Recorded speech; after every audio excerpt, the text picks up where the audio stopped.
नाशिकमध्ये दिव्यांगांसाठी राज्यातलं पहिलं नाट्यगृह उभारलं जाणार आहे। National association for the blind या संस्थेकडून नाट्यगृहाची उभारणी केली जाईल।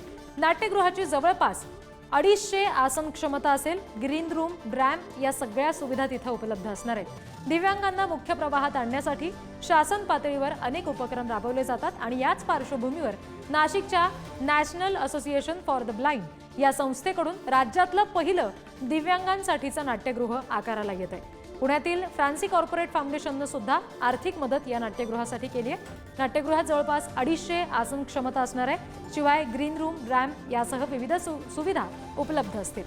नॅब परिसरातील बांधकाम प्रगतीपथावर आहे आणि या सगळ्या संदर्भात आणखी तपशील देत आहेत आमचे प्रतिनिधी किरण ताजणे। दिव्यांगांना मुख्य प्रवाहात आणण्यासाठी शासन स्तरावर अनेक उपक्रम राबवले जातात। त्या माध्यमातून दिव्यांगांसाठीच्या विशेष अशा सेवा उपलब्ध केल्या जातात। या सगळ्या पार्श्वभूमीवर नाशिकच्या नॅब या संस्थेकडून देखील विशेष असा पुढाकार घेण्यात आलेला आहे। दिव्यांगांसाठीचं नाट्यगृह राज्यातील पहिल्यांदाच अशा स्वरूपाचा जो प्रयोग आहे तो नाशिकमध्ये केला जातोय आणि नाशिकच्या नॅब या संस्थेच्या माध्यमातून दिव्यांगांना दिलं जाणारं शिक्षण त्यासोबतच असलेल्या विविध उपाययोजना केल्या जात असताना आता नाट्यगृहाची देखील निर्मिती केली जाते। डिसेंबरपर्यंत हे नाट्यगृह मूर्त स्वरूपाला येईल अशा स्वरूपाची माहिती देखील मिळते। या सगळ्या पार्श्वभूमीवर पुण्याच्या काही संस्थांच्या माध्यमातून हे नाट्यगृह आकाराला येत आहे।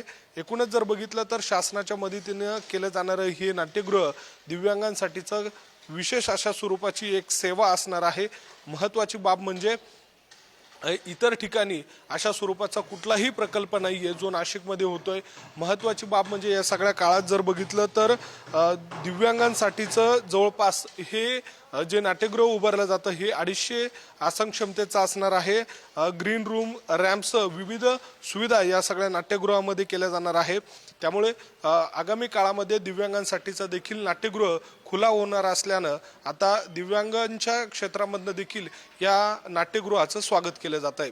व्हिडिओ जर्नलिस्ट जय साबळेसह किरण ताजणे, पुढारी न्यूज, नाशिक।